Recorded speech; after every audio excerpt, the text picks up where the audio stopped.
Praise the Lord. எதிர்பார்ப்பில்லாத மனிதன் கிடையாது. இன்றைக்கு நீங்கள் ஏதோ ஒரு காரியத்தை குறித்து எதிர்பார்த்து காத்து கொண்டிருக்கிற பிள்ளைகளா நீங்கள்?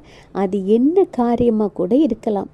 உபத்திரவத்தின் பாதையில் நீங்கள் இப்போது நடந்து கொண்டிருக்கிற பிள்ளைகளா?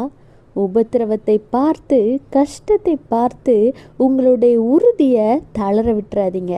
கர்த்தர் இன்று உங்களோடு தான் பேசுகிறார். என்ன பேசுகிறார் என்று கேட்கிறீர்களா?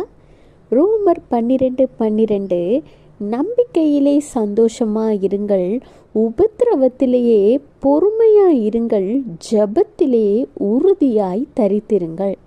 ஆமாங்க, கர்த்தர் உங்களோடு தான் சொல்லுகிறார்.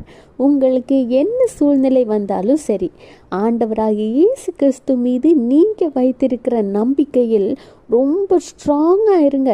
அவர் என்னை கைவிடாத தேவன் என சந்தோஷமாக இருங்க. எவ்வளவு